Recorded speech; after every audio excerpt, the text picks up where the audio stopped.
Hi, everybody. Welcome to the Stratosphere Lounge. I'm your host, Bill Whittle, and here we are in November on November 7th. Why is that date important to me? There's a reason for that. Oh, I think I know. In any event, doesn't matter. Hi, everybody. Sorry we missed the last 2 weeks.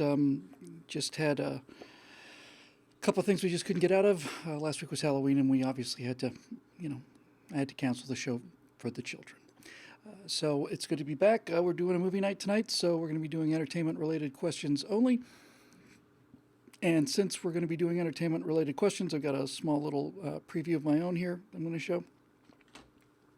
So just a quick word on the update on the Star Citizen stuff. It's I saw a cinematic trying to get. I've been trying this whole time, really, for almost a year and a half now, to get to do it in Unreal Engine and facial motion capture, body motion capture. Just getting the characters into Unreal is a horrific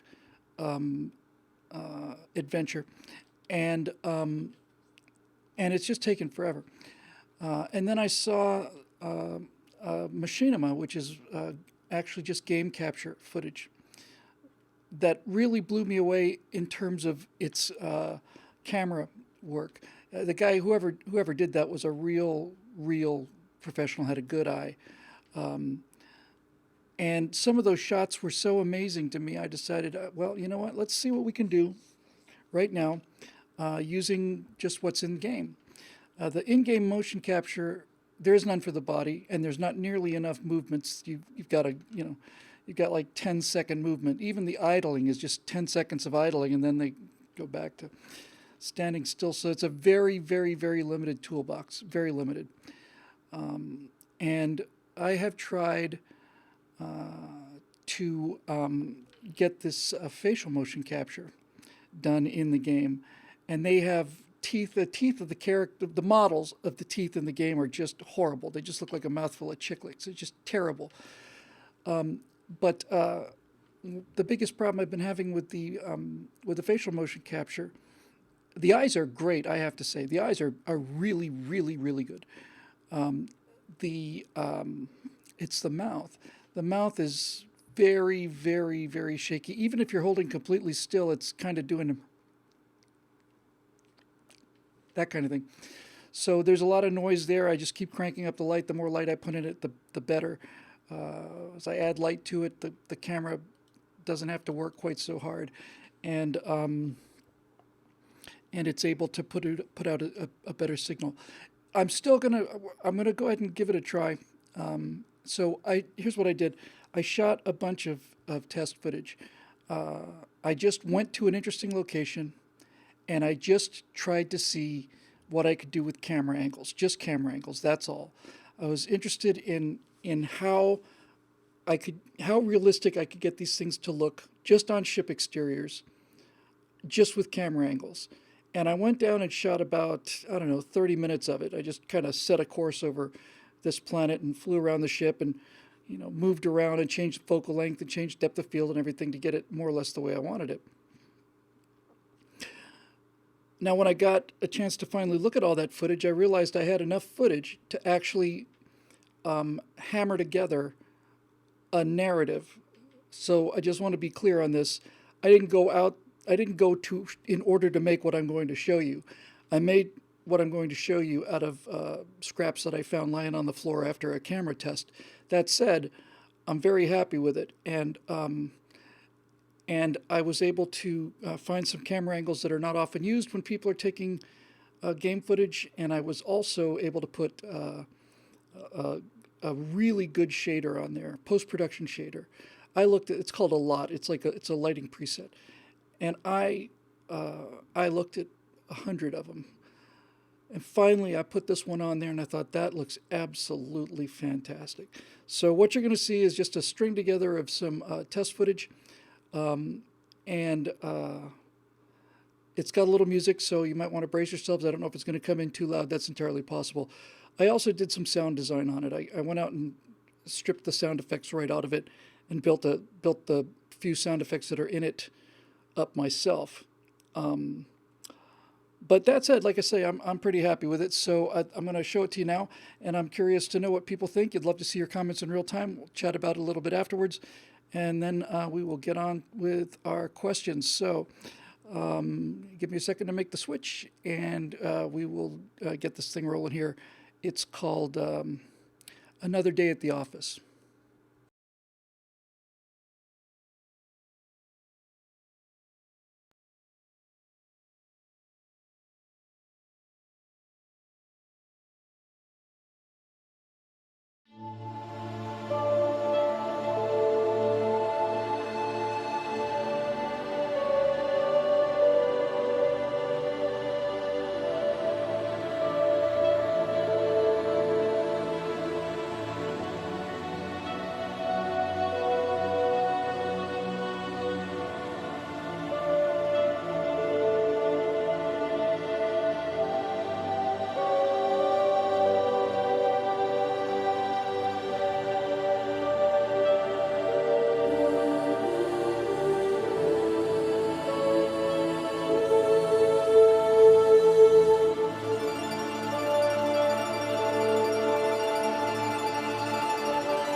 And that, as they say, is that. Um, I was very, very pleased with that. There are moments in there where it's just a combination of the lighting, everything, the texturing, all of that stuff. There were moments in there with the addition of that shader, it didn't look anything like that nice coming out of the actual game. Coming out of the game, it looked like computer graphics, and the problem with computer graphics is that they look like computer graphics. Everything is too perfect. Everything's completely uniform, and everything is smooth, and all of that stuff. And the one thing I've learned about this, having been in the computer graphics business for quite a while now, since '92, I guess, is that in order to make this stuff believable, you have to dirty it up. You have to make it look like a human's involved somewhere, which means camera work's got to be a little bit erratic. If it's not, then it's going to look too perfect. And one thing that is very, very effective is the grain, laying little grain over that. I may maybe put a little bit too much on there, but still, the grain takes away that computery look, and the particular LUT I put on there was very high contrast and kind of desaturated colors, and that was great. I haven't seen anybody comment in the live section yet about a sound effect that I added there. I thought people would be jumping all over it, but if you already guessed and hadn't answered, I'll just give it to you right now, and that's the radar, the sonar pulse that he's following, trying to find this mineable asteroid. Is very unusual. Tweet pong, tweet pong. You did hear the sound, right? Yeah. It was from 2001: A Space Odyssey. I just lifted it from there. All of the inside of the pod noise. It's when Dave Bowman is going to get Frank Poole's body. Tweet pong, tweet pong. It's a very unusual sound, and I kind of liked it. So anyway, that was very encouraging for me because. Let me just say this: I can live with that. I mean that quality of lighting and rendering on the exterior. If you're able to go into post and put enough of a buff on it, I think you could actually live with that. There are one or two shots in there. I thought that's almost photorealistic. That's really pretty good. So I was happy with that. I was happy with the camera angles. I'm just starting to get the hang of getting the camera to move smoothly. It's very, very, very limited set of tools we have for this. So the next step is to see if I can get the facial motion capture. If I can't get the characters to speak believably, then I got nothing. I've got machinimas. I've got what you just saw. I've got, oh, isn't that cool? It's kind of a picture of a planet, or it's flying around a spaceship. It's going to live and die, whether or not we have to go into Unreal or not, or whether we can do it in game. It's going to live and die based on whether or not we can get subtlety of emotion out of that facial motion capture. And I suspect we probably can, although I think I'm probably going to have to shoot a couple hours for every 3 or 4 seconds I'm able to take.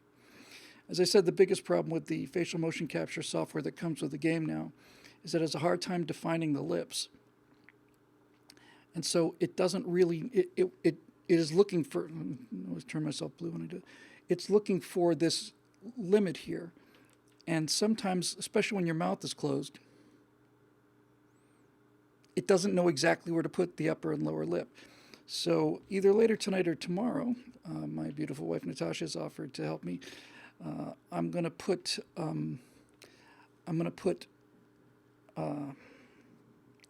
reference dots on my face the way that they do for the professional things. And I'm going to see, that word you're looking for is an animatic, Martin, I think. Previs, yeah. So I'm just going to put some dots there and reference dots and see if that helps the software track the lips. If the software can track the lips to the point where I can sync up just a sentence, then I think we're in business. One of the things I learned about this cinematic that I saw somebody else do, he did like The Good, the Bad, the Ugly in space. It's Clint Eastwood in space. It's actually really good. Aesop, if you could send me that link, that'd be great. On on Discord or something, that'd be awesome. The the motion capture on the eyes is great. It's having a hard time reading the subtleties of the eyebrow. It kind of has to, it's not doing the micro gestures as well as it should. I've got a lot of hope on those reference dots. And if that doesn't do it, then we have to wait until the software gets better. The problem is that there's no announcement that this stuff is improving. They said we were going to get an upgrade, and what they gave us on the upgrade was a chance to make the same looking characters easier. They've given us 8 different human heads, and we get to morph between them: noses, ears, eyes, and all of it. But they're, of the 6 or 7, 3 of them are European, and none of them. There's like no super thin nose anywhere in that collection. You can't morph it down to get the look you want for one character. It's all that the parameters are way too narrow. So until they start giving us some new target heads to morph with, everybody in this universe looks like everybody else, just slightly different. It's almost impossible. I've never seen character in Star Citizen character that was like, oh, that's different. So just to wrap up the whole Star Citizen thing, one thing I'm going to start looking into now is, needless to say, rather than the whole moving the whole thing to Unreal is an enormous undertaking, and resources might be better spent if we were to find a way to get into the game engine and just do tiny little things. For example, when a guy's walking down the street, he's got a spacesuit. That spacesuit is a product of a map, texture map, and bump map, and so on. I'm virtually positive that information is hosted on my machine. In fact, it's got to be. So when I talk about going into the game and cracking things around a little bit, it'd be very nice if I could go into the maps where the spacesuits are and then put the Aurora logo right here. That kind of thing. The ability to go in and put the kind of colors and livery and stuff on there. This guy who really woke me up with this thing, with this kind of Clint Eastwood in space thing, did an amazing job. And I know this is not interesting for everybody, but it's movie night, so here we go. The series is called Hard Space, and it features a ship from Star Citizen called the Avenger. And the opening credit on Hard Space is a rim-lit shot of the Avenger. And it's beautiful. And I remember thinking, where did he shoot that? In other words, where did he put this model in this physical universe so that he could get this camera with this camera angle? And then as Clint Spacewood, that's funny, Martin. And then as the pan continues past it, I realized that the texture on there is not the texture from the game. And so what he did was he did the same thing I did with my Avenger movie. He came out and took the model out of the game, textured it, shot it in either Unreal or 3D Studio or something, and then cut that into the Star Citizen footage he was using. So I've just been excited to talk about this. The reason I wasn't going after doing this in-game earlier was, number one, I wasn't sure that the rendering was good enough, but certainly the camera and exteriors are now. So that's a thing out of the way. But there were blockers. And for me, to tell the stories that I wanted to tell, there are 2 major blockers that I could not see a way around just doing these machinimas out of Star Citizen. One of them was the facial motion capture wasn't good enough for a performance. And this has got to be a performance. This has got to be something where you're using subtle shade of emotion. I've never seen anybody get this right in any machinima. They're, in the cutscenes that come with professional games, they're perfect. But nobody seems to be able to really cut a scene together in terms of making the faces believable. Most of the time, the faces just look awful because there's just this low-level ambient light. In order to get a good face out of this, you got to get into bright sunlight. So the motion capture of the face was the main blocker to just going ahead and starting now. The second blocker was that I didn't know what to do about things that I needed that are not in the game.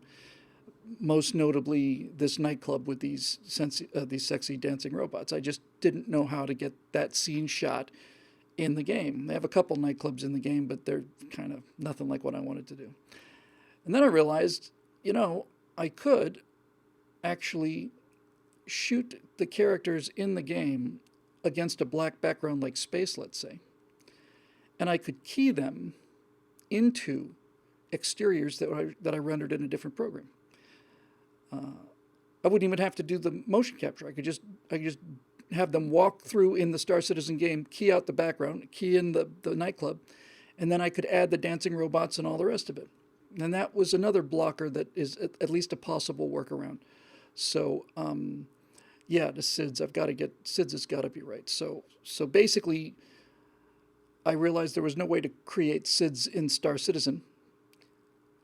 And so I couldn't do this out of Star Citizen. I couldn't do a machinima unused game footage.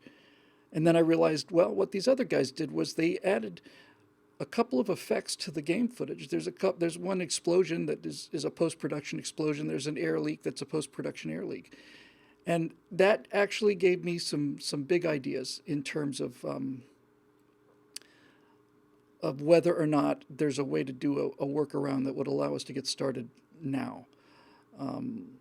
So going to send out a word to the rest of the organization. I know Foghorn's working on something really important that we've all been waiting to see. I was supposed to do it, and it's been 6 months, 8 months, something like that, and I just haven't had the time. But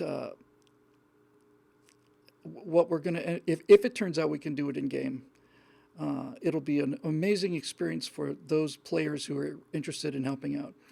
Because for those of you who've never been on a movie set before, you will not believe, I mean, seriously, I'm not joking about this. You will not believe how boring it can be, how just mind-shatteringly boring it is to make a movie. If you're a performer, most all of the time that you're actually on location, you're not on camera and you're not acting. You're waiting for the lighting guys to light the next scene, the sound guys to get in there. You got to get the director has to pick a camera angle, then the director of photography has to get the scene lit, then the sound guy has to figure out how to get a microphone in there without casting shadows. It's one damn thing after another. And then finally, you get to go in and act, and then you get to do the same thing again and again and again. If we were going to do this in game, I'd need a reliable group of 10 people, let's say, maybe occasionally a few more than that, and we'd all basically log into the same location in the game, and I'd have to say, I need 2 people in these orange jumpsuits. I need one guy wearing this. I need a woman wearing that. And this would be basically the costuming and casting phase. All the characters are the same size, and that's a problem too. But I could probably live with that until it gets better. And then honestly, it becomes what an actual movie is, especially if you're a background actor. You need to sit at the bar and you need to talk to this guy, and that's all you do. Just do this. Just, and then you two need to start way back there, and I just need you to walk towards the camera and occasionally just look over at each other. You're just background. If you're willing to do that, it's actually it's a fun kind of boring, but it is okay. Back to one. Let's go back to one, and then everybody goes back to where they started from, and then we try it again. The computer camera is much more difficult to control, at least given the level of technology we have here, than a real camera is. So it's very, very touchy. And there'd be an awful lot of, okay, back to one, let's do it again, let's do it again, let's do it again. That said, I think after having seen this last thing, that it's certainly worth a try. So rather than jumping into the story I want to tell for the whole Aurora thing, for all of these things that I've been talking about for a year and a half, 2 years now, I hope between now and New Year to do a test story, maybe a 4 or 5 minute story with characters and action, not connected to the main story at all. I just want to see whether or not I can tell a story and make it convincing with dialogue and all the rest of it. But we took a big step just last couple days. When I saw that footage come back, I thought those angles look good. I haven't seen many people covering those angles that way. Most people just make it look like a computer game, look like toys, but that looked good. And then doing the shader was great, and doing the sound design was great. That particular ship, the Prospector, is essentially like a Harrier, and whenever you see this thing, it's just kind of floating over the surface.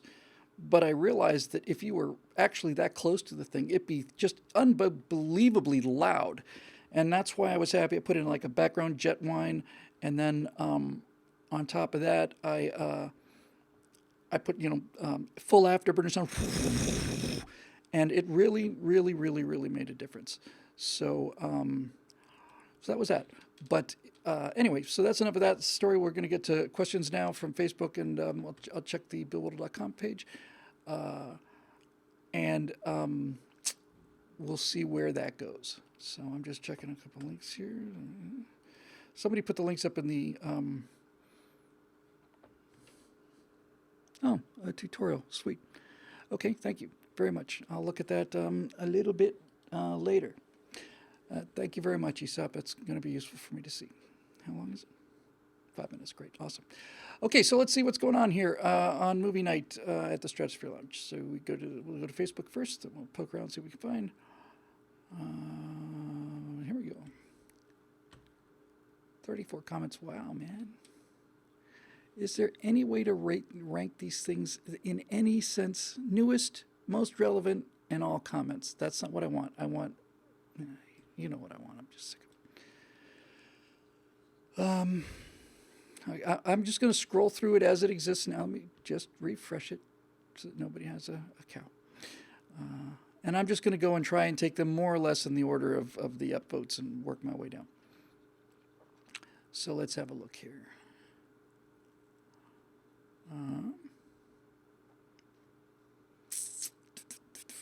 Okay, there we go. All right, so marching down the list, 3, 4, 5, 4, 3s and 4s and 5. All right, I'll do the 5s and then I'll do the 4s and we'll figure it out what we're going to do after that. All right, so sorry about the delay. Here we go. Dave Olson, top fan Dave Olson, with a little diamond next to him, which is awesome and cool. So it looks like the rise of Skywalker will finally kill off Star Wars. Should it kill off Hollywood as well? With the advent of digital technology, filmmaking should be much, much cheaper, and yet all we get are movies where $50 million is considered low budget. Yes. For those of you who have not followed the Star Wars catastrophe, I actually gave a speech today in Orange County, and I said I have come to believe, after watching for the last year and a half, 2 years, very, very closely, I've come to believe that the culture war is that the culture war has been won, and we win it. It's not over. It's like midway. 6 months into the war, 7 months after the Japanese bomb Pearl Harbor, we sink 4 carriers in 6 minutes. Mortally wounded them in 6 minutes. And that was the end of the war. Rather, that was the victory. From that point on, Japan really had no chance to win. They didn't have much of a chance before that, but from that point on, it was just a matter of time. But all the casualties and all the fighting came after Midway. So we're still going to have things get worse before they get better. But I'm convinced that that the left is lost this thing. And the reason I become convinced of this, and it ties into your question here, Dave, is because people's biology cannot be changed. I'm not going to get into this case that I've made 100 times, but if young people were going into the world of movies and computer games so that they could, write petitions and send strongly worded letters and get on a bus or a train or something, I'd say we're cooked. But the reason that the left has followed this generation into movies and video games is because when they get into movies and video games, what they want to see is they want to see action and guns and drive fast and all of that stuff. And that does not seem to be something that you could beat out of them. So having looked at what they did with Star Wars and how the feminists have made their lead character, it's funny to me. It's actually really quite ironic that that feminists create, without question, the worst female characters that I've ever seen. And they make them the worst female characters I've ever seen because they give them all the power at front, up immediately. They know how to do everything better than anybody else, and nobody cares. You walk in, you're already superhero. Yeah, you walk in, you've just never seen a lightsaber before, and now you defeat the son, basically the ideological son of Darth Vader. You do it in one movie, and we're supposed to be interested for two more movies. We already know you kicked his ass. You kicked his ass in the first one. Where do you go from there? So they do this again and again and again and again and again. They just give them all this power because the idea for these radical feminists now, I'm not talking about women filmmakers, I'm talking about these feminists that have been making movies for the last 2 or 3 years, or they're influencing movies. They simply make the most boring characters. Captain Marvel, who gives a damn? She immediately perfect and does everything right, great. As somebody pointed out, Wonder Woman went to a different tack and actually had Wonder Woman sad and hurt and lose things. A much, much, much better movie. But as a general rule, they can't do it. So they've basically turned Star Wars into mush. And this last movie, The Last Jedi, pretty much destroyed Star Wars. And everybody was wondering whether or not they could pull out a hat trick of some kind, some magic trick, and save it in the last of the third episode of the third trilogy. And then finally the trailer was released, and everybody just went, oh, good God, this is going to be, it's going to bomb. It's going to tank. And I'm glad it's going to tank. I'll get to the $50 million question, the $50 million movie thing in a second here, Dave, because I think this is monumental. There is in the culture right now, and this is my wheelhouse, I would say. I watch a lot of pop culture stuff.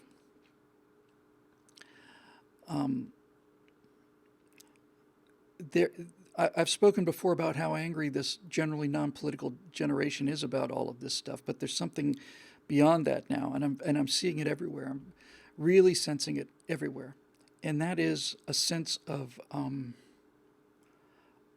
a sense of desolation, like a moral desolation, a hopelessness. This may seem trivial to people who don't swim in the pop culture.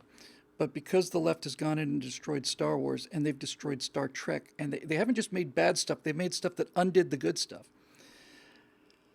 And because they've destroyed Terminator, and they've destroyed Ghostbusters, and they've destroyed everything, they've just destroyed it. Dave Big Booty wants to know how many big bad movies I could make for $50 million. I could make 100 of them, Dave.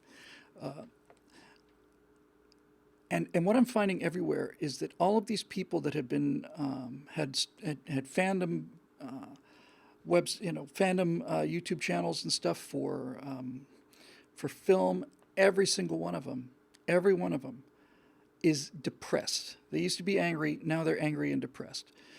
The attitude now, as Dave pointed out in his question, is not whether or not this final series this final episode is going to be good or bad. All across the board, it's just, I don't care. I just don't care anymore. I don't care. I don't care if it's good or bad. It's dead to me now. And you cannot destroy the mythology of a people. You can try, but you can't. There's a guy out there. It's a family show, so I'm not going to mention his name. Somebody will probably type it up in the comments section here. But he basically came up with laws of canon. Canon is when you have a giant fan universe. You have let's say you've got the Star Trek universe, and you've got millions of fans, and everybody's writing stuff and filming stuff, and so everybody's out there doing things. The question becomes, what is official? What's canonical? What is part of the ongoing story of this particular universe? And traditionally, canon has been determined by being released by the studios. So you can't get away from the fact that The Last Jedi destroyed Star Wars, Luke Skywalker. You can't get away from it. It's canon. It happened. But the level of disgust now is so high that I'm starting to see something that I've been thinking about for quite a long time. And this is an interesting political question as well. I think, yes, John Pershing got it right. I think that canon should be determined by the fans. There have been fan-made movies. Star Trek and Axar is one of the greatest, and Star Trek Continues. They're just superb, excellent. They should be canonical, and a lot of the stuff that the studio puts out should simply be fan fiction. And this is exactly what this guy was talking about. He had originally had 3 rules of canon. Now he's got 5. But basically, he said, whoever the original creator is, that person always dictates canon. And the Star Wars movies were George Lucas had supplied an outline for the final 3 movies, and they just totally trashed it. So they just chucked it. And so what he's saying is, no, you don't get to do that. And he had a bunch of other rules, but the thing that's interesting to me here is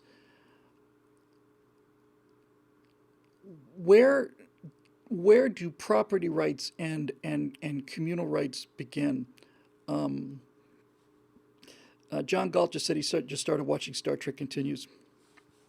That is magnificently done.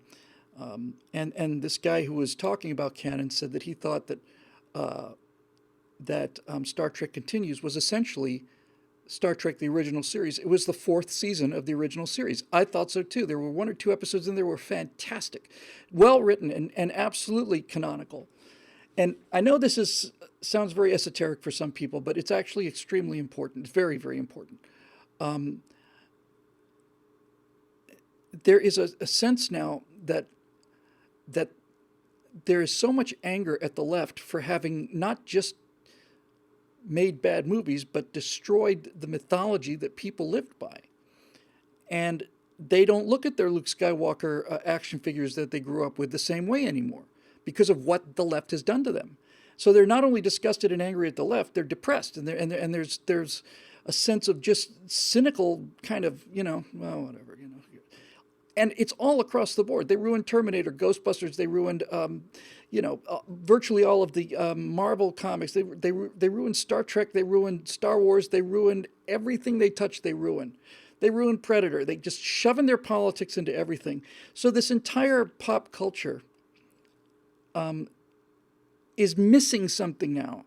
It's like somebody had come along to the ancient Greeks and basically stolen away all of their stories of Theseus and Perseus and Hercules, or Heracles, I guess, for the Greeks, and all. It's like it's gone, and there's nothing replacing it. And people are not just sad; they're lost.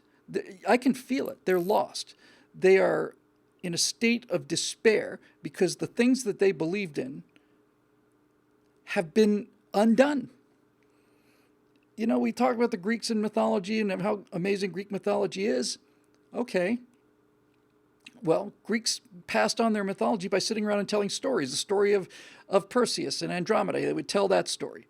And since we live in the culture we live in, the only way for us to tell stories to each other, given the fact that there's 300 million of us instead of 30 of us in a village, is through film. And this common cultural heritage is called the pop culture. And this is where everything turns. This is where people make their political decisions based on what lessons they learn about the culture. So it's a tremendous opportunity, which I plan to exploit. Nothing is new. Everything is a reboot. The Terminator reboot that just came out and lost $100 million did exactly what The Last Jedi did. It didn't just make a bad Terminator movie. It made a movie where John Connor played computer graphic John Connor, and Sarah Connor on the beach, and a Terminator appears and just shoots him dead. And now John Connor is no longer the leader of the resistance in the future. It turns out it's a Mexican girl. It wasn't this white kid who we've been growing up with, seen him age, followed him around for 3 or 4 movies. It's not this white male that's going to lead the resistance against these Terminators. That's all wrong. No. We stroke of the pen. It's disappeared. Now it's going to be a Mexican woman young Mexican woman who's going to be the leader of the resistance. And they just did it because they can. They did it because they wanted to make money off of the Terminator name, and they did it because they want to rewrite the history of our culture and write male heroes out of it and female heroes into it. And then they continue to do this to the fans. And when the fans complain about it, they call them racist. And this is the most important thing, folks. I've watched now for 2 years people complaining about what they've done to Star Wars, Star Trek, complaining to what they did to James Bond, complaining about what they did. And this is really important. The left deals with these complaints by calling these people racists. And what's really important about that is that means that this entire millennial generation, at least the influencers of it in the pop culture, are finally getting the experience that conservatives have had to deal with for 40 years, and especially the last 10 or 15 years. And that is, you ask a legitimate question, and the only response that you get from the left is you're a racist. I've seen it on the faces of these people who have millions of followers. I've seen the look on their face when they say, I tried to point this out, and they called me a racist or a misogynist, and they got the same look I do when they call me those things. And this is enormously important, enormously important. So I think the answer to this is to go out and make new content about new characters and boldly break every one of these cultural taboos, but not make them for the purpose of that. Just kind of do it in on the journey. So now to your $50 million question about $50 million movie being a low budget movie. The reason that this happens is because Hollywood's accounting system has had almost a century to perfect the art of stealing and cheating. If I've said this many times before, if the accounting practices used by Hollywood were to be used in any other business, the people doing the bookkeeping would be in jail. Ed Norton, as I've said before, I saw his eyes when a studio executive admitted to Peter Guber that the DVD sales for Fight Club were doing well. He turned and was, oh, really? Because Ed Norton wasn't getting a check.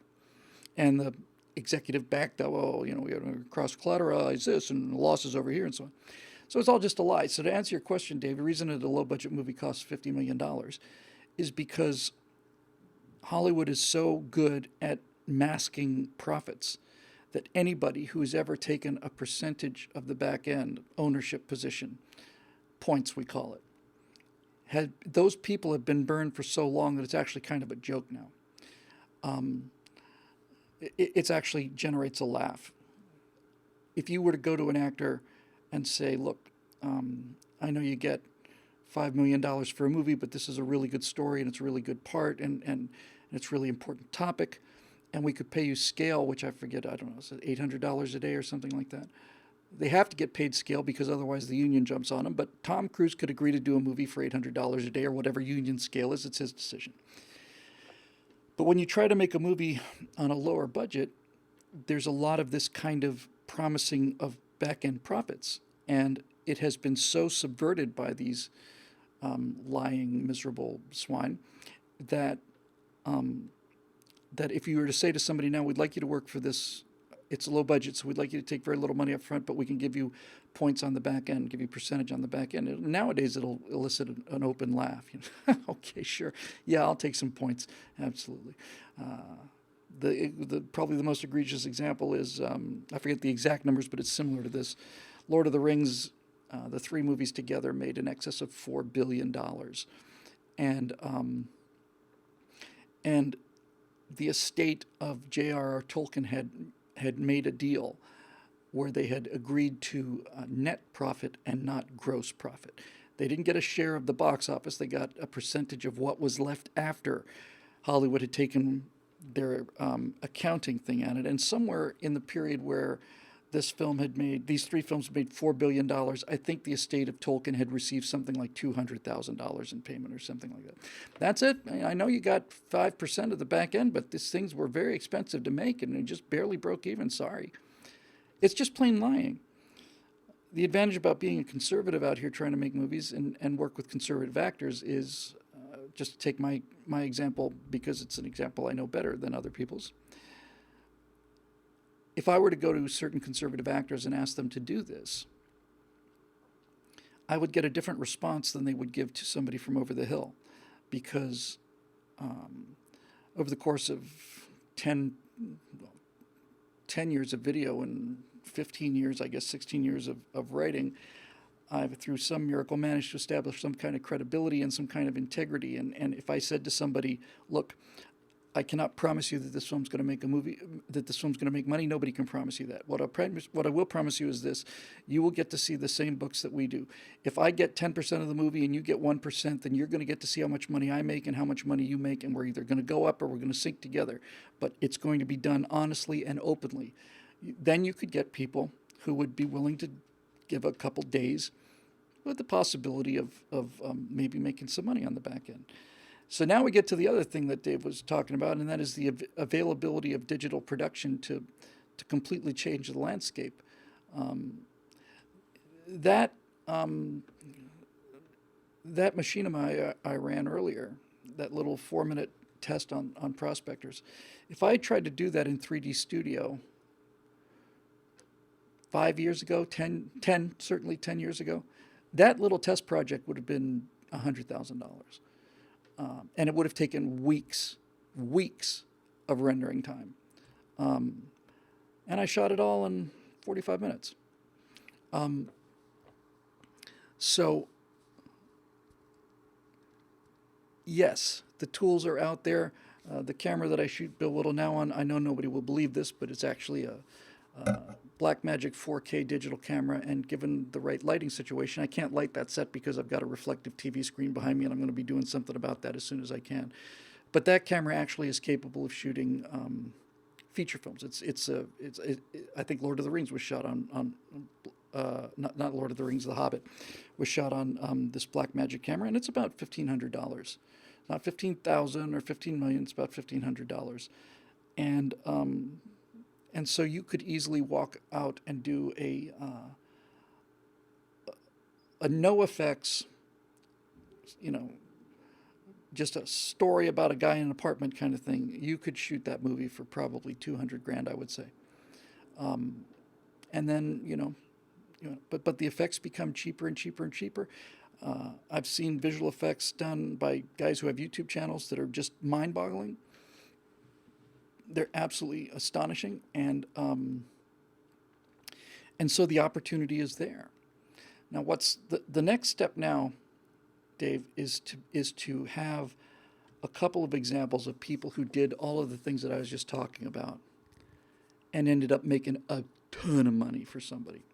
That's what investors are going to want to see. They're going to want to see. They're going to want to see somebody like me say, I can go out there and make a $50 million movie for $1 million or $1.5 million. And then, number one, you're going to have to deliver on that promise. It's going to have to look like a $50 million movie. It can't look like a cheap movie, because otherwise you lose the argument and the money. But if you can come back with a good product, that's the first step. And then if you can sell that product and make $50 million on a film that costs $1 million, if you can do that once, then money will come looking for you. And then you can basically start a little studio, and this is still my long-term goals, and this is how you can basically get it done. But no one's going to do it by making the 7th installment of the Predator films featuring pick a victim, transgendered athletes, let's say. The people want new content. People want new movies. They're sick and tired of these reboots, and they're especially sick now because these reboots have not only not satisfied their need for new stuff, but it's actually ruined things.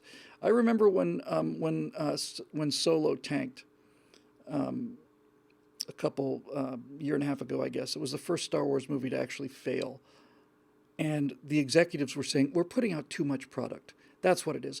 We're putting out one Star Wars movie every 6 months, and that's just too much for people to process. And I was just, if you made good Star Wars movies, you could put one out a month, and you would be packing theaters. If you had one a month, are you kidding? That was good, you would continue to build audience. It's got nothing to do with the frequency. It's got to do with the fact that you don't respect the material, and you have decided that politics is more important than what these universes are and why they became popular in the first place. And ultimately, you're one of those people that that is one of those people that will say, why don't we just strangle this goose that keeps laying these golden eggs? Yes, I know it makes a golden egg every single day, but if we just kill it and cut it open, we probably get 5 or 6 golden eggs right now. And that's what they do. They have destroyed franchises. They're gone. Star Wars as a franchise is over. Star Trek is over unless an Axar can come back strong. And I got a lot of chips riding on an Axar. If an Axar comes back looking as good as the pilot trailer does, or not the trailer, but the prelude episode, if they can make a whole series of episodes that are 15 minutes long that are that good, then that will be a success, and then that success will find a way to get audience, and if it finds audience, it'll get some money back. Martin Archer just linked to a film called 405, the movie. It's something I saw, God, it's at least 10 years old now. And it's about a 405 freeway when somebody has to land a jumbo jet on the freeway. And it was done at least 10 years ago, maybe more. And when I saw it, I said, this is fantastic. These effects are done so well that I really genuinely believe that's what I'm watching.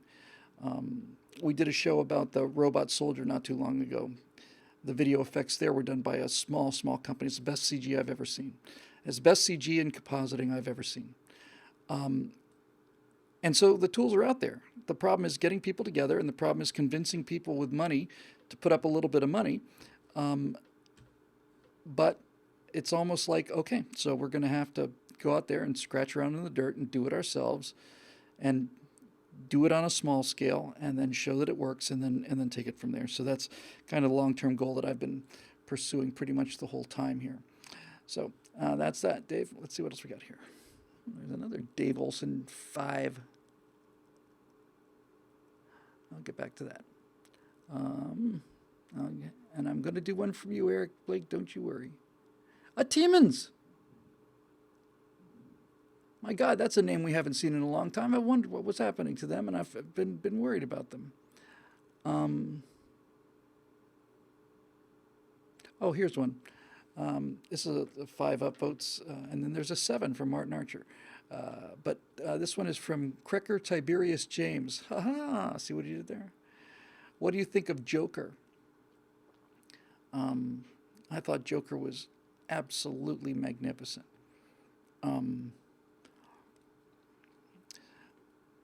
The left hates Joker.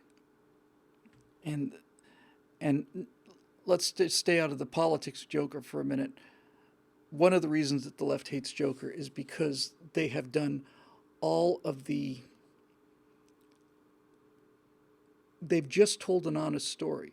Not only did they not put left-wing politics in it, they just pretty much ignored it. And you can draw a number of political conclusions from it, but the first conclusion, the main conclusion you draw, is that this guy kills people because he's a messed up guy. It's not because the gun happened to be lying on the table, flew into his hand. It's because we spend enough time seeing society trample this guy so that when he finally snaps, it's not only not surprising, in a way it's almost cathartic. You're almost with him on this. It's like, yeah, this guy actually has been wronged so often, you almost want to applaud him for becoming a mass murdering psychopath. It is without question the best performance I've ever seen in my life, and it beat the second best performance I've ever seen in my life. The first performance was Joaquin Phoenix in Joker, and the second best performance I've ever seen in my life was Joaquin Phoenix in The Master. That guy is on a different plane. I saw him in a movie opposite Philip Seymour Hoffman, The Master, and Philip Seymour Hoffman's a fantastic actor. But what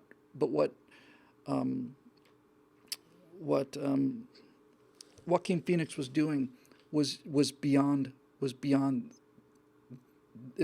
acting, and what he does in Joker is beyond acting.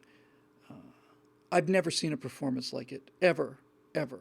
It is so nuanced. It is so perfectly balanced, and just the technical, just from an acting point of view, just the acting technically in it. Forget all the stuff about how good the characterization is. Forget about all the internal stuff, the outside stuff, the way he walks, the way he's bent over, and especially his laugh. He's managed. I guarantee you that Joaquin Phoenix spent 6 months working on that laugh. 6 months, and and you can just tell that it's very, very hard on the voice. It's just really, every time he makes that laugh, I can almost like cringe a little bit because I can feel him ripping out his vocal cords.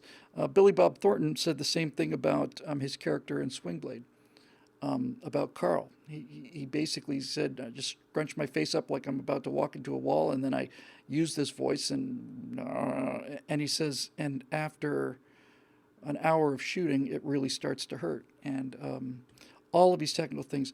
But Joker is the future, because as Hollywood gets more and more and more into these $400 million comic book stories, I'll tell you what my thought was when I came out of Joker. When I got out of Joker, I remember my first thought was, this guy makes Batman matter. This guy is so important and so good, and I mean so evil and so identifiable. The villain became so good that you almost, in fact, not almost, you leave Joker saying, where's Batman?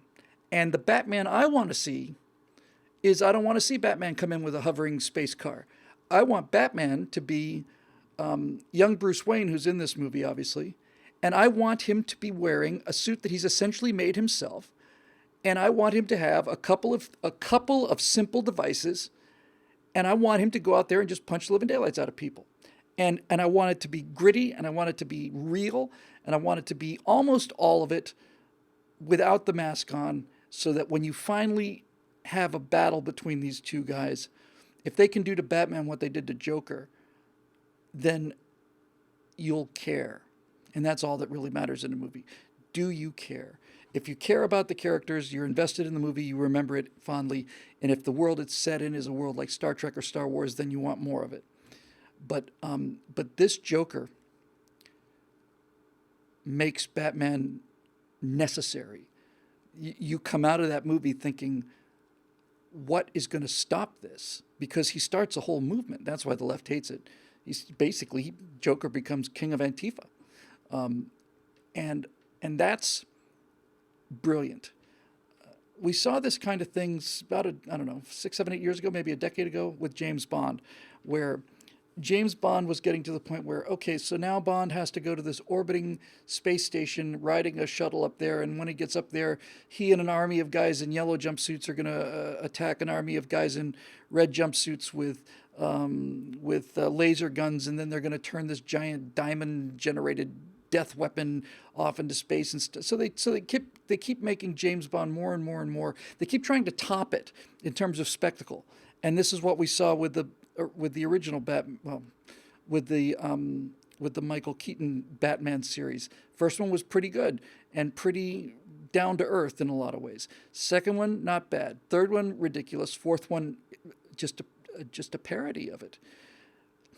So we had James Bond going from a guy with a gun to being a guy who's going to fly space shuttles up to a space station or surf, whatever that thing that Pierce Brosnan did.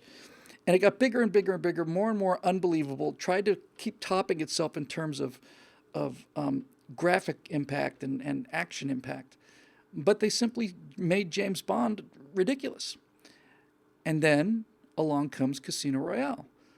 And you go from this suave kind of, in the case of Roger Moore, almost like Faye, almost like a dandy, kind of like a parody of James Bond. And you take him from being a guy who's who's going to go fly a space shuttle mission, to a guy with a gun, a psychopath who wants to kill people, but he's killing people for the right side. And you get rid of all of that, and all of that space stuff, and all of that flying car stuff, and all of that submarine stuff, all of that. Just throw it away, put him in a back alley with a gun, pursuing another guy with a gun, and that reboot made James Bond matter again, because James Bond fighting one guy is a lot more interesting and a lot scarier if you care about James Bond and you understand the danger of the villain. It's much more engaging, much more interesting, and much more emotional. I'd much rather watch a good James Bond fight one guy. We saw that on From Russia with Love with Robert Shaw and Sean Connery. Two great actors is much more interesting than him flying and dealing with an entire army of people who are all going to be killed whenever he shoots at them, knowing full well that, that Bond is untouchable. He may catch one on the outside of the shoulder, just to give you a little sense that, there are stakes, but there are no stakes. So anyway, that's the basics of it. Let me go back and see what the second part of that question was. So Joker, yeah. It is the best performance I've ever seen. It's one of the best movies I've ever seen. It stayed with Natasha and I for a long time. We discussed it for days after that. And everybody who I've been referencing earlier, all of these people who have been watching our pop culture be destroyed, and all of this stuff, every one of them had the same reaction to Joker, and that was like, oh my God, Hollywood made something good. They made something real. It's only a matter of time now before they destroy it, but this was actually excellent. Every single person across the board had that reaction, and they had the same reaction. They didn't layer on $200 million worth of CGI. They hired a good actor and a good writer and a good director. And once you've got that, nothing else matters. Which is why ultimately, when it's all said and done, everybody talks about the director, and certainly a director can ruin a good script, and a director can occasionally turn, junk into stuff that's pretty decent. But it's the story. It's all the writer. It's the writer. Do you care? Do these people engage you? If they do, then you'll believe in vampires, and you'll believe in spacemen, you'll believe in Darth Vader, you'll believe in all of this stuff. And if they don't, it doesn't matter how much visual spectacle they throw up there. It's interesting to look at for a couple of minutes.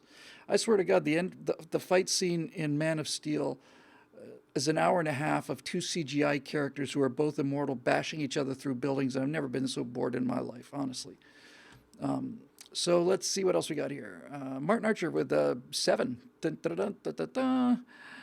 I'm a big fan of the golden age of Hollywood, and in particular the classic film noir period, roughly 1945 to 1960. You would love Joker if you haven't seen it already. Joker is definitely noir style. It's a fantastic film. Do you have any favorite movies from that era, noir or otherwise? That's a good question. Probably the classic, I think the classic noir film is Casablanca, and it's a very, very good movie. But I was not particularly, a fan of it. I got to tell you, I really, really liked the first Sin City. I liked it very much, and that was super noir. That was like, we're going to make a noir film about noir films, where it's just like, it's almost like noir squared. But I really liked that movie. I liked it visually. I liked the tone of it, and I liked the writing and the style and all of that stuff. The film noir is generally referred to in terms of its visual style. For those of you not familiar with the term, these are the mostly inexpensive detective movies where everything is dark, and the guy's got a crummy little office on a dark alley and it's raining, and the contrast is very, very high. And the hat, and the guy comes in from the office and he sits down at his desk and there's a 38 revolver and a bottle of scotch, and that's noir. Um, and that is a tough thing to pull off these days, because so much of noir was about the language. It was just very clever language, and it was clever language spoken in that accent that doesn't exist anymore, that mid-Atlantic accent that's disappeared, um, FDR's accent, uh, that you have, but with good acting and a good script, The Third Man actually is a very fine movie. That's great as well. You know, when Orson Welles comes out of the shadows, it's something. But that kind of, what kind of a dame would do something? Yeah, shut up, gumshoe. You know, this kind. If it's done right, it actually works. Um, but I don't particularly have a favorite noir film that comes to mind, because I was never really too deep into that genre. But certainly there are some classics, and the look is very important. I remember thinking when I put this color treatment onto that computer graphics stuff, first thing it did was crank up the contrast enormously. And once that contrast is up there, it immediately looks more like a real movie. So I'm sorry I don't have a more detailed answer for you there, Martin, but that's the truth. I don't really have a particularly favorite noir film here. Let's see. All right, now we're gonna walk through and let's do an Eric question before things explode. Uh, which one do we like? There's one about Joker.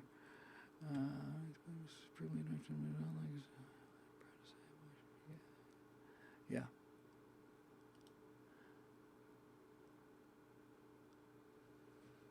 Okay, so it's actually a very good question. Eric Blake has one. He says, one of the most supremely annoying trends today among online conservatives is the whole "I am proud to say I haven't watched a movie in years. I turn off your TV and read a book." Or, sorry, turn off your TV and read a book. Boycott Hollywood, boycott it all. As a certain miserable lowlife whose name escapes us, of course, points out, that attitude is dangerous to our side if sincere. But my question is it sincere, or is the boycott it all crowd just full of hot air? Um, the the conservatives walking out of the pop culture in disgust has allowed us to get into this kind of trouble. Um, and the reason that conservatives walked out on the pop culture is because because conservatives, as a general rule, don't know how to make movies, and they never will. It is an entirely different mindset. It's an entirely different skill set. Um, it's one of my favorite things that I've ever said, but it really is fundamentally true. I would rather watch an engineer perform Hamlet than drive over a bridge built by an actor. Uh, and and when I say something like that, it's presumably funny. I think it's funny. It's funny because you immediately understand how different those types are. Watching an electrical engineer do Hamlet would be excruciating, because the kind of person that makes an excellent electrical engineer are people who are so practical and so focused and so, in many ways, so isolated from other people that they live in this little bubble of highly competent technical expertise, and that does not translate well to relating to other people. So they simply don't have the emotional horsepower to do what an actor really needs to do. And a good actor, Joaquin Phoenix, the best actor I've ever seen, certainly. Um, if you asked him to build a bridge, design a bridge, he simply couldn't do it. He doesn't have the intellectual horsepower for it. And what you find is that when you get to the upper levels, with people who are actually making movies and actually making bridges, this this divide becomes so wide that it's almost like two different species of people, really. If you were to really take a really top level coding guy, let's say, and ask him to perform a character like Hamlet or something, he simply wouldn't know what to do. In order to make Hamlet come alive, you have to not only be enough in touch with your own emotions, but you also have to be able to have the physical ability to physically manipulate your voice, your eyes, your body, and everything in such a way that you can send that signal out to people, make it count. He doesn't have that ability. It's not there. And it can't be there. He doesn't have the brain. His brain is not wired that way. Same thing for asking Joaquin Phoenix to design a bridge. He could draw a bridge. He could draw a drawbridge, but he couldn't design one, because when it came time to design one, he'd have to start facing questions like, how much tensile strength is there in this steel cable, and how much do I need, and how much do I need for a margin, and how do I calculate it? And at which point he would just go into vapor lock, and that's that. I will say, having knocked actors so much that and the people that the celebrity culture and all of that. But I can tell you that what Joaquin Phoenix, as an example, did in Joker is as hard as what a top level aeronautical engineer who built the engines for SpaceX, built the Merlin engines. It's as hard as that, and it requires that much study and that much effort. But they're very, very separate things. And so, to get to the question, when the people that make movies start turning out movies that we don't like, as a general rule, we don't have anybody who can counter that. We just don't have the bench depth. We actors, the kind of people who are good actors, who are born to be good actors, have an emotional structure that draws them very powerfully towards progressivism, because progressivism is basically make-believe, and it's all about feeling and feeling good, and it doesn't matter if it's real. On some level, this is an insight I just had just speaking about it, but on some level, what you find is that these social justice warriors, well, I guess I've kind of thought of this before, these social justice warriors are people who are so drawn to the emotional side of things that when you look at what they say and how they behave, you realize that everything that they do is the behavior of somebody who's convinced that they're being filmed, that they're the center of a movie about themselves. And all of the things they say and how they say them and the postures and the outrage and all the other stuff is basically predicated on the idea that that somebody is making a movie about my life right now, and this is the appropriate emotional response that I would have to show what my character is like. So it's just pathetic. So we walked away from it because we didn't know how to fight it. But that was a gigantic mistake, because walking away from the pop culture is walking away from America. It's walking away from the American people. Jeremy Boring said I think it was back in 2008, he said, you're looking at Barack Obama and John McCain, and you think, has John McCain ever downloaded anything on the internet? He's almost certainly never downloaded a song onto his iPhone or something. He doesn't have an iPhone. And has he ever gone to a movie? Can you imagine John McCain sitting there watching The Simpsons? The answer is no, but Barack Obama did all of those things. And when Barack Obama would make a Simpsons reference or something like that, he would speak to the American people saying, I'm one of you. I do the same things you do. Of course, he's not one of us, but he's able to speak the language of modern day America. He knows how to download a tune. He knows how to not only download a tune, he knows how to download all of his speeches, put them onto an iPod, and then give them to the Queen of England as a big, big, big present. But we have an exceedingly thin bench when it comes to people talented enough to make good movies. And on the periphery of this, somewhere in the edges of where this Venn diagrams overlap, you find people who are conservative filmmakers, but they're not very good. And I mean no disrespect by this term, but I've seen a number of church movies, feature films that were made by churches in order to spread a good message, and they're message movies, and nobody will go and see them because nobody wants to go to a movie to get a message. Uh, Nobody goes to a movie to get a message. People go to a movie to be entertained, have fun, or have a scare or whatever. And very, very few conservatives know how to do that. I know how to do it. And my life has been this strange, bizarre intersection of the actor and the engineer, and that's my perspective on things. That is, to the degree that it's interesting. That's why it's interesting. It's because I understand the engineering world well enough, and I've got enough of the acting world in me to be able to emotionally connect to an audience and take them to the world of engineers that they normally wouldn't have access to. So, anyway, the question is now, what do we do about it? The good news is, as I started this whole thing with, I had thought that the ability to control the media, the news media, meant the ability to control the minds of Americans, and I was right about that.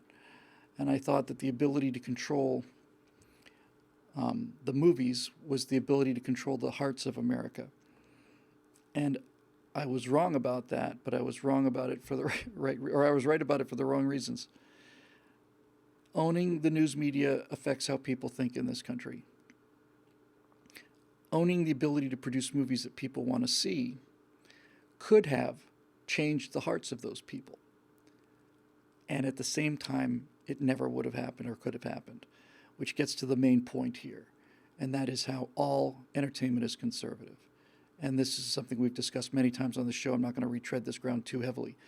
But the left had the ability to make a number of films. Now, I don't mean special films. I mean owning the pop culture for 20, 30, 40 years.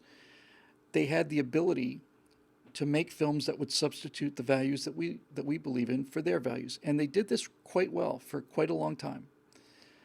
But in the last 5 or 6 years, probably going back to the Iraq War movies, things like Redacted and Valley of Bekaa or whatever. When they started making message movies, they went too far.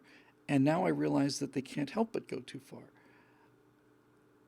They are laying waste to the cultural landscape, and the people who live in the cultural landscape are angry at them, not at conservatives. And yet there's this giant gaping hole where this pop culture used to be. And the left will not be able to fill it because it is the nature of the left to use every single one of these art forms, movies, cinema, did I say cinema? Sorry. Movies, TV, radio, art, all of it. And they have to use it didactically rather than mimetically. So I did get something for my college education in theater. I got to understand the difference between didactic and mimetic. Mimetic means performance for the sake of the performance, for the sake of the emotion. Didactic means that it is using an art form in order to do something, to make a point. And the left just can't help themselves. So they're forcing their ideology into places where it can't go. And the beautiful thing about this, and this is why I'm so confident now, I'm so much more confident than I was 6 months ago, and much more confident than I was a year before that. It's not that they're making mistakes. It's that they cannot square the circle. They can't. They cannot square the circle. They cannot make movies about collectivists because stories don't work that way. We're wired for that. It just is not possible. They cannot get their ideology into movies, and when they didn't try, they were succeeding. But now they're so completely rabid that if the film has anything like anything against their current agenda, then that film will try to be destroyed. They tried to make that Joker, by the way. They tried to make Joker They try to make people not go see it. Oh, it's very, very violent. There's graphic violence in the Joker, the kind of which I've never seen before. There's a gunshot scene in there that's going to just make you vomit, and you're just going to leave the.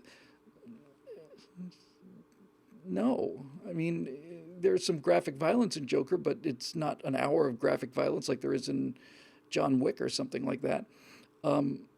They just were really scared of that movie. They're scared of it because it told a story about a person who was emotionally upset because society had broken him, and because he was broken, he went out and committed these horrific crimes. And that's what happens when you get to these real shootings. When you get to the actual school shootings, you find that it's not a person who happened to be walking down an aisle and an AR-15 was in a closet, and the AR-15 called out to them, and they turned away from their life of being a church going person to suddenly shoot people up because the gun happened to be there. This movie shows that the people who commit acts of horrible violence are people who are emotionally very disturbed. And that alone is so self-obvious that the left simply won't accept it. If you say you have to be mentally ill to massacre 50 people, the left will say, how can you say such a thing? That impugns people who have mental illness. No, it doesn't. No, it doesn't. No. All Chinese are Asians, but not all Asians are Chinese. No, it doesn't work that way. Of course you're mentally ill. And of course that's the problem. That doesn't mean that other mentally ill people are automatically murderers. This is second grade logic here. Come on. Stop acting like you don't know what you're talking about.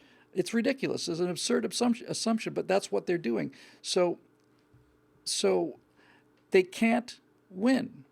They try to make a character who America will despise because he's a racist, and they end up making Archie Bunker, who everybody loved, because Archie Bunker is Archie. They didn't love Archie Bunker for his racism. They loved him for the fact that he was paying the bills for Mike Stivic.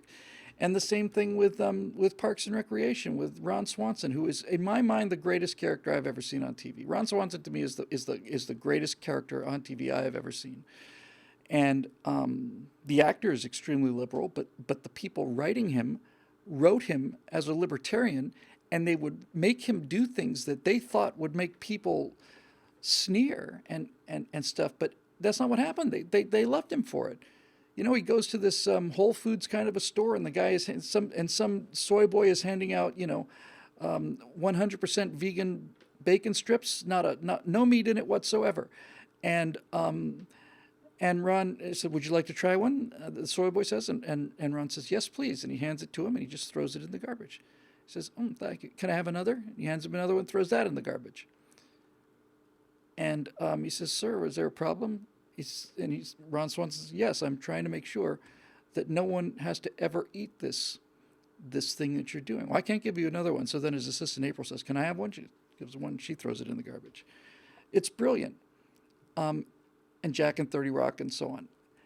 Yeah, you had me at Meat Tornado.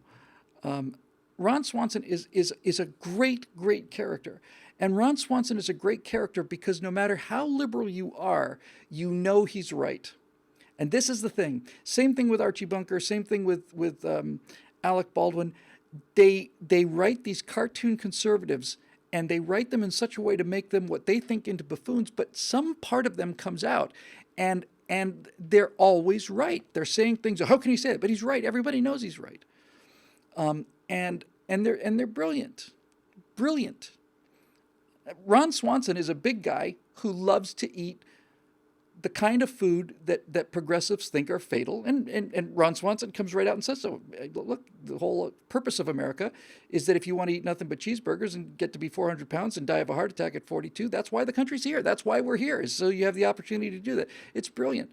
And they can't escape it. This is the thing that's got me so optimistic. They cannot use their tremendous talents in terms of influencing people's hearts.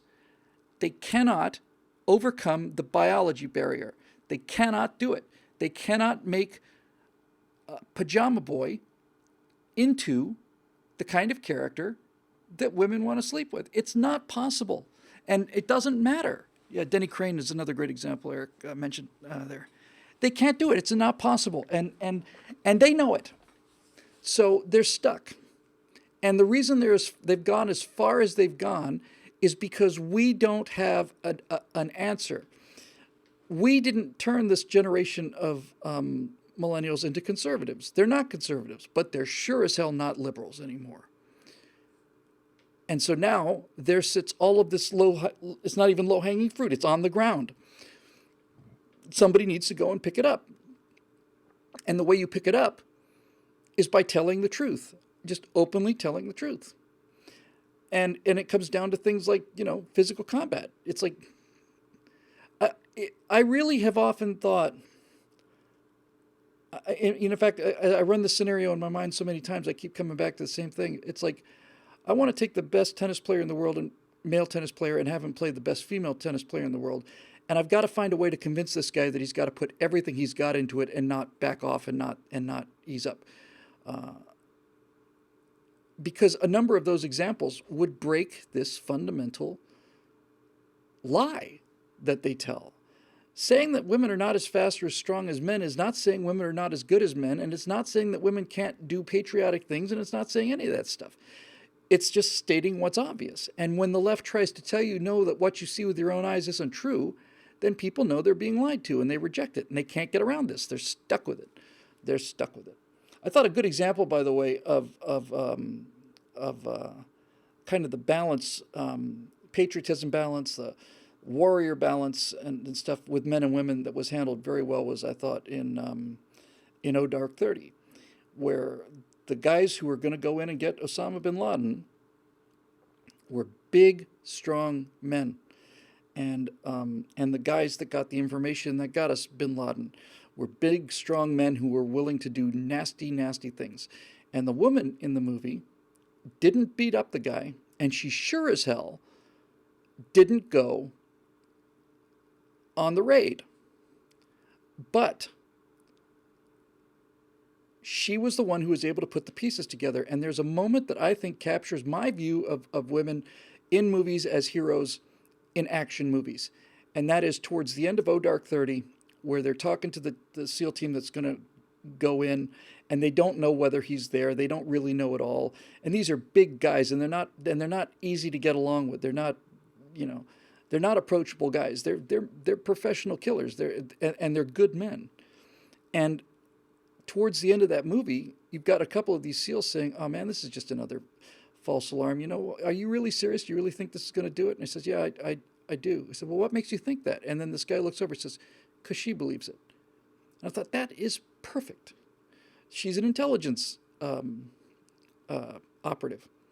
And she has earned credibility with these guys. And she doesn't have to go on the mission and kick doors down. She can let the actual big, strong guys who do this, and she contributes, if not as much as everybody, then more than everybody, to getting this bad guy, because she did what she's good at, and the movie didn't lie to us and didn't force something down our throats. It showed that this woman was as patriotic and as essential to killing Osama bin Laden as anybody in the loop, but it didn't make us have to swallow utter nonsense. And that's the balance that should be achieved. And by the way, that character in O Dark 30 does more for women empowerment than 100,000 Captain Marvel movies do. Because if you think that the way to empower women is to convince them that they can beat up a 200-pound athlete, then you're really messed up emotionally. The way you empower women is to show them doing the things that they can do, and doing them well, and having them do them better than the men, and having the men respect the fact that they're doing it better than them. It's not so hard. They just can't do it. They just can't. There's something about these modern progressives that have been making movies for 2 or 3 years now. It's not a very long structure, but they're going to look back on this period as the period of female fantasy films and just catastrophe films. They've got to be able to, for the left today, Natalie Portman has to be able to beat up, what's his first name, Batista. She weighs a quarter of what he weighs, if that. She's got to be able to physically beat him up, or else these people are unhappy. And so this is where they're stuck, and this is why they won't win. They can't win. They cannot win. They can't get over it. They can't beat it. They're done. They're over.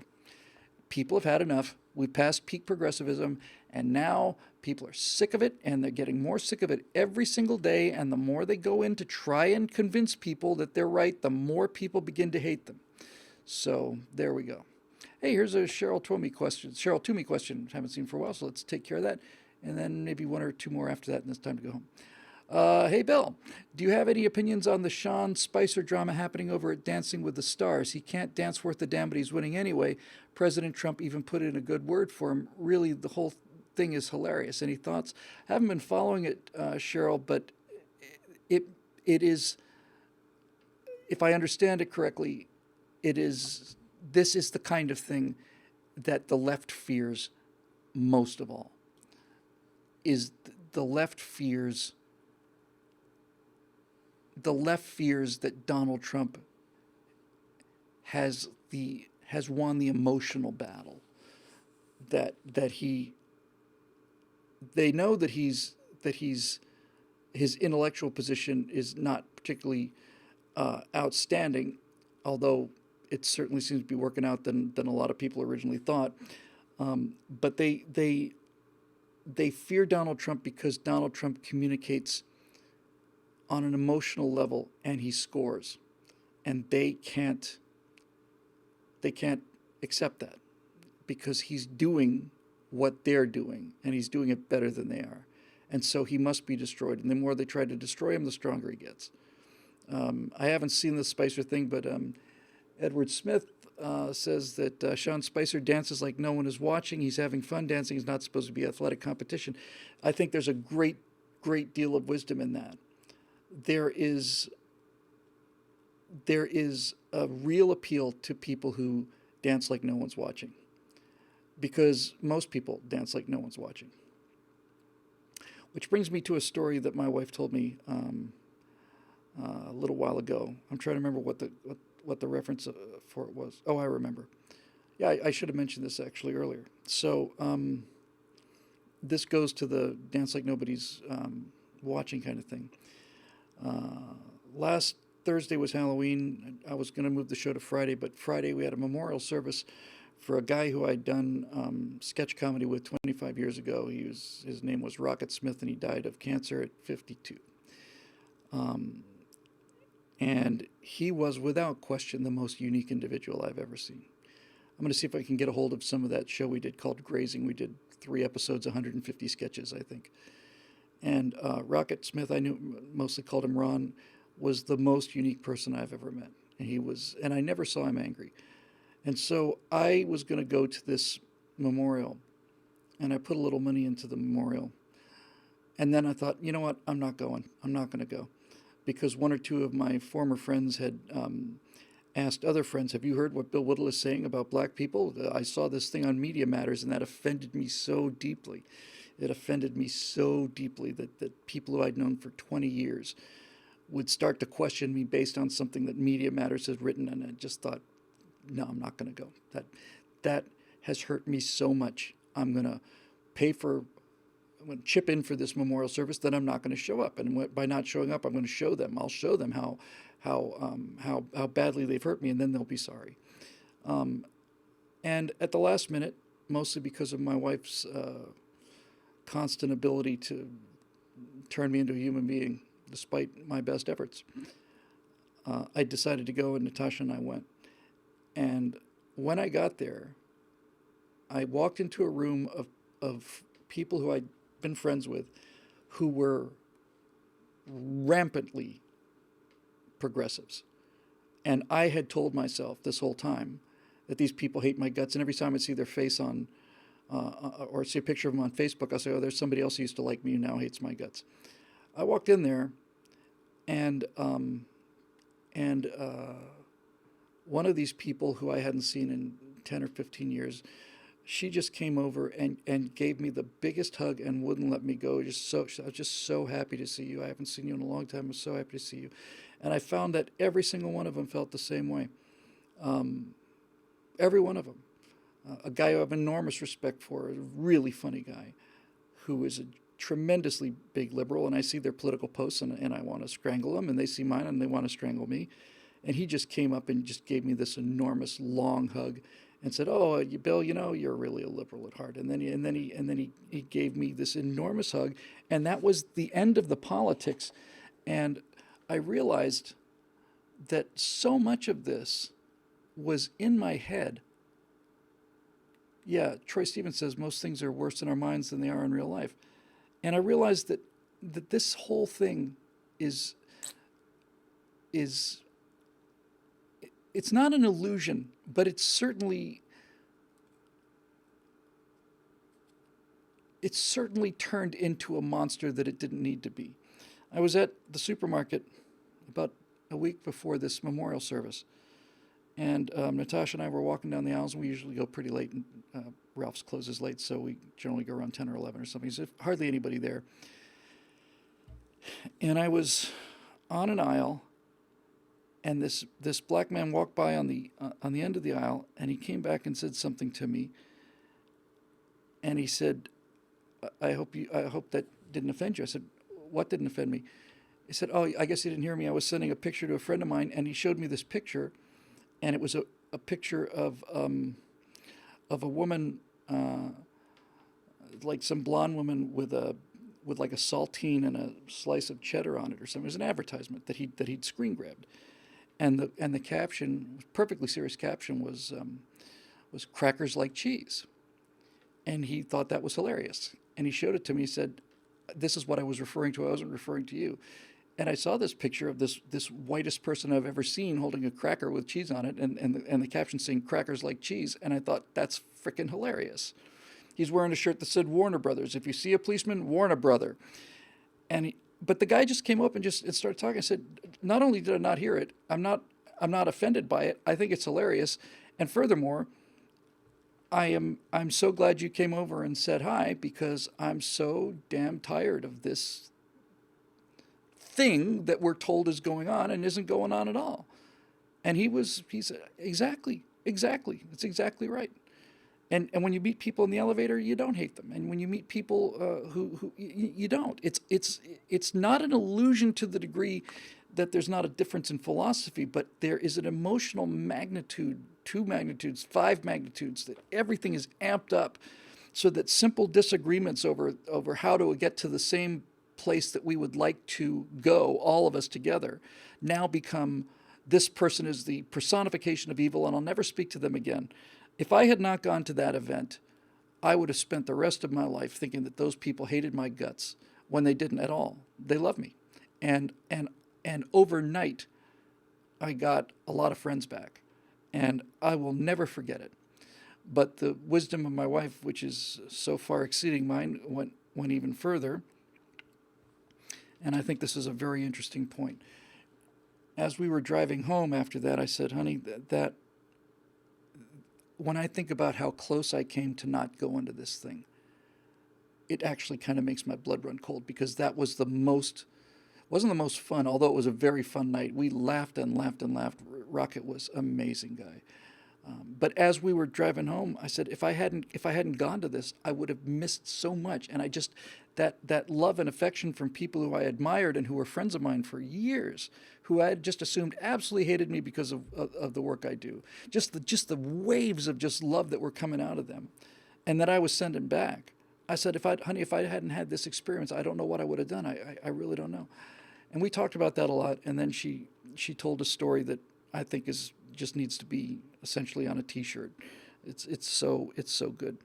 She was telling me about some friends she had back in Russia, and it was kind of an acting class, kind of a performance class. And one of the things that they would do in order to break down people's inhibitions for people who are not starting out as actors was they would basically just say, just get up there and dance.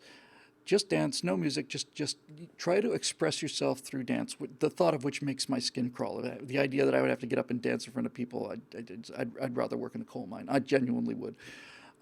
So Natasha was telling me about this woman who went up there, and she danced, and she was dancing in a very, very self-conscious way, because she'd had a large butt, and she was so self-conscious about this that she was basically trying to protect it, and was just, that's all she could think about. And then other people went up and danced and stuff, and she started talking, get to know some of these people that she was dancing with, and finally she got enough courage to say to one of the people that she'd met, I was just so self-conscious up there, you know. I was so self-conscious because, you know, because I've got this big butt. And the friend said, I didn't notice that you did, but I was really self-conscious about my big butt. And then Natasha said to me, Bill, everybody thinks they've got a big butt. And I thought, that's it. That's it. It's all ego. It's all ego. Everybody is convinced that the world turns around them, and that everything that happens with friends or relatives or whatever is a direct reflection on them. If it's good, it's because you did it. If it's bad, it's because you did it. Everybody is out there in the world dancing, completely terrified that that people are going to see their big butt, and convinced that every single person in the room is staring at their big butt and laughing at them, when in point of fact, that's not what they're doing at all. They don't even notice you have a big butt. They're worried that other people are going to see their big butt. Everybody thinks they have a big butt. That is the lesson I learned from this, and it was invaluable. And it has already, just in the intervening week, but everybody wants a big bouquet. Well said there, Troy Stevens. And even though that only happened a week ago, not even, it'll be a week ago tomorrow, that experience, that evening, had such a profound effect on me that I find that I am much more tolerant of things that used to really just wind me up. And I don't know. It was not just a good experience. It was almost a sacred experience. It was, I was just, you could have knocked me over with a feather. And not only did it feel great, but as I said, just this sense of, man, I almost missed this. And why? Why did I almost miss this? Because I was going to sit home and know that this event was going on and have the satisfaction of having made a contribution to this event, but I didn't go because what you had said about me was so hurtful that I'm going to show you. I'm going to show you how badly I've been hurt by you, and then you'll all be sorry.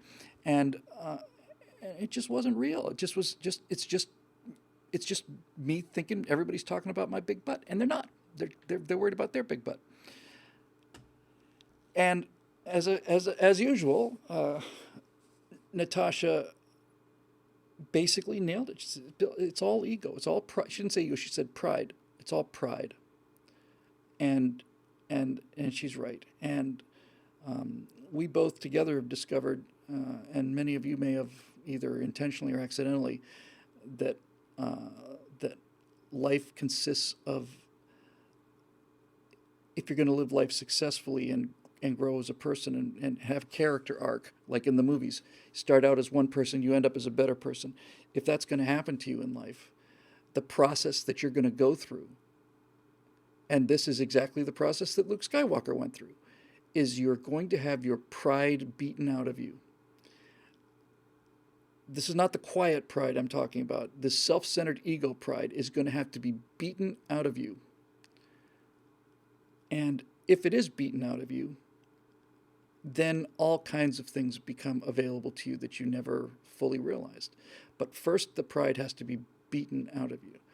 And having had the pride beaten out of me for 60 years now, this last time was lovely because this was the first time that knocking down my personal pride wasn't done with a stick, it was done with a carrot. It wasn't done by feeling the pain of it, it was done by feeling just the love and the joy of it, and it was positive reinforcement. Maybe I'm getting to that point already in my life where now I don't have to have negative reinforcement for things, and maybe I can actually learn from the good things rather than just be punished for the bad things, punish myself for the bad things. Maybe I can actually reach a point now where I don't need to have things beaten out of me. I can have things lured into me.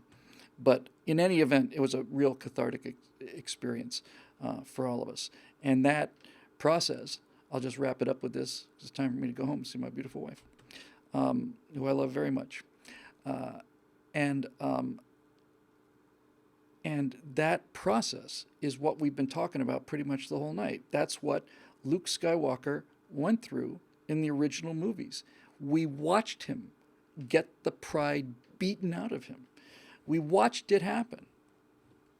We watched him thinking he's the greatest pilot in the galaxy to a guy who can't even stack a bunch of stones using the Force. He tries to raise his ship out of the swamp, but he doesn't. He fails. He goes into battle too early. He loses his hand. He's constantly defeated. He's defeated. His best friend's encased in carbonite. They've had the living crap beat out of them because he went in sure of himself, and he went in the second movie to fight Darth Vader when he wasn't ready, and he did it because he was filled with pride. And somewhere between the second and third movie, the second movie ends with them looking outside the giant window at the galaxy. Han is somewhere, probably going to be killed. They've just taken a beating. The Empire's run over their ice planet, and so on. And they're just whipped. And and I haven't really thought about this before. I really haven't until this very minute. But that's how The Empire Strikes Back ends, with them looking out this window. There's a bit of hope, but generally it is a bleak end of Act 2 kind of a, holy crap, now what? And in the third movie, when we see Luke again, by the way, in the first movie, when Luke is absolutely filled with pride and is just a farm boy, he wears nothing but white when he's not in a flight suit. In the second movie, where he's learning how to have the pride beaten out of him, he's dressed in nothing but gray. And in the third movie, when he's become a master and actually has learned humility and all of the things that come from that, he's dressed in black. And that's really interesting. I mean, obviously they could have gone the other way with it, but when he's filled with pride, he's dressed in white. When he's learning in the second movie, he's dressed in gray. And when he's in the third movie, he's dressed in black. But the thing about it is, the point I'm trying to make is that when Empire Strikes Back ends, you've got Luke Skywalker who's just had his hand cut off, and he's obviously taken one really hard on the chin. And when you see him in the third movie, he's already become a Jedi Master. He doesn't start the third movie. He starts the third movie ascended. He begins it.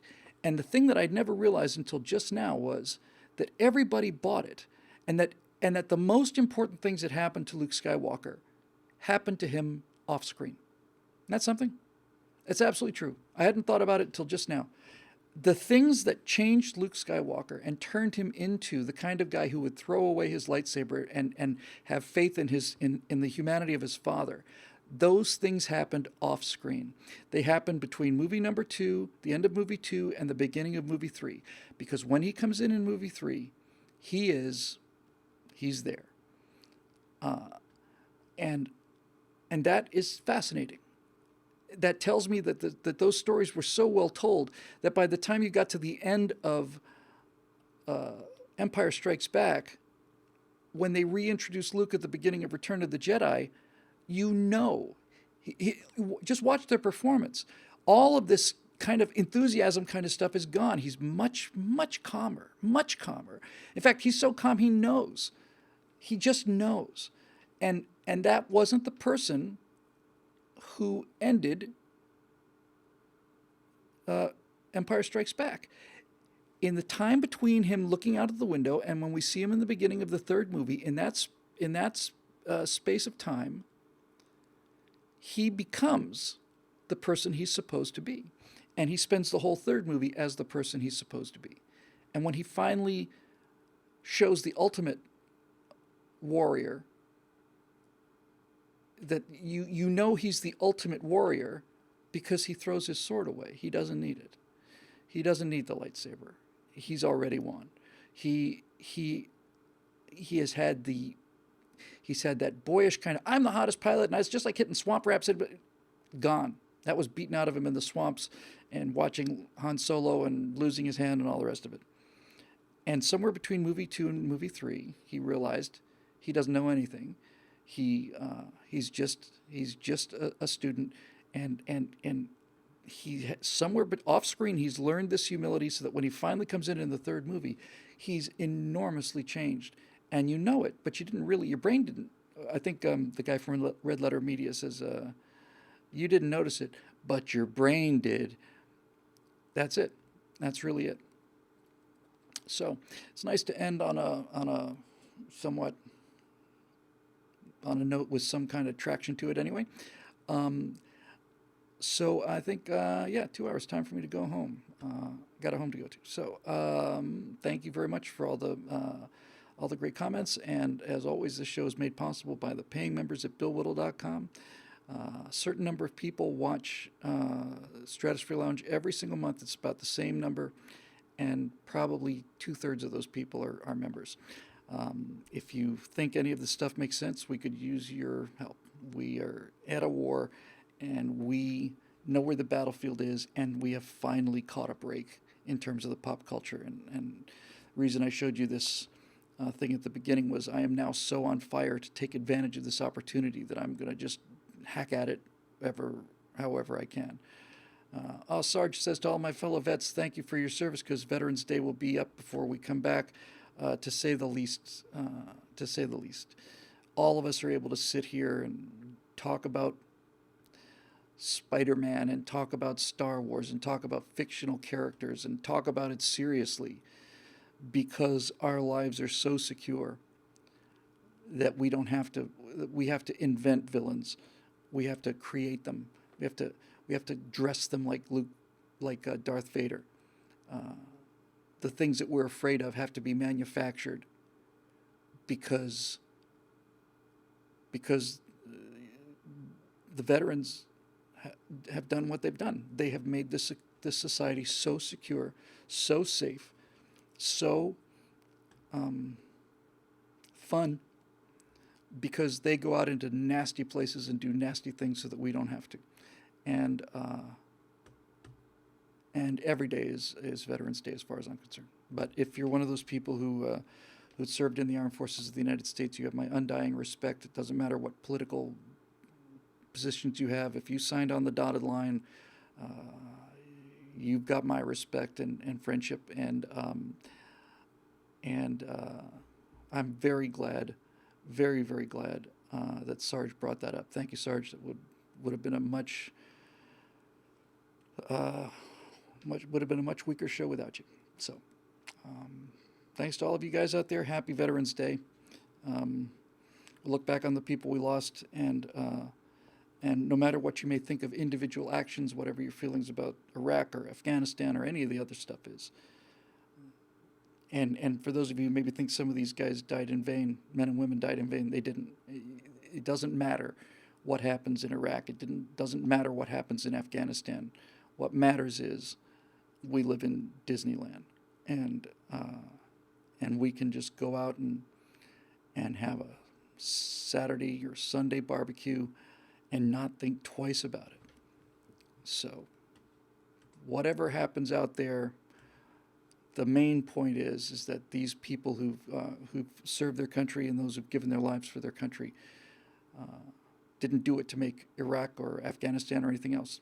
They did it so that we could continue to live in a world where our biggest fear is somebody writing something bad about us on Facebook. That is an astonishing success. Astonishing. Yeah. Dave Big Booty makes an interesting point. I hadn't thought about it. He said Memorial Day is for those who fought and died, and Veterans Days is for those who fought and lived. Well said. So that's a profoundly good insight, and I'd never thought about it before, but I will take that to heart from this point forward. So yes, you're absolutely right, Dave. This is not the day for the guys who didn't come back. This is for the days for the men and women who did come back, and a chance for us to tell you how much what you've done means to all of us. And of all the things that I am proudest of in my life, I think the thing I am most proud of is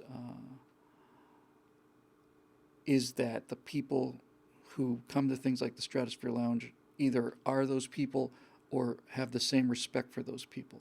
and to whatever extent I've become a spokesman for them and what they believe in, it is a single honor of my life. So happy Veterans Day to all of you out there, and and uh, and we're glad you're home. All right, that'll do it for this edition of the Stratosphere Lounge, made possible by the members at BillWhittle.com. I'm your host, Bill Whittle, and I will see you next week right here at the same bad time, same bad station. You guys be careful out there, have fun, and don't forget that everybody thinks they have a big butt. Your friends who you maybe thought were not friends may be your friends after all. Who knows? It certainly was a good night for me. So we'll see you next week.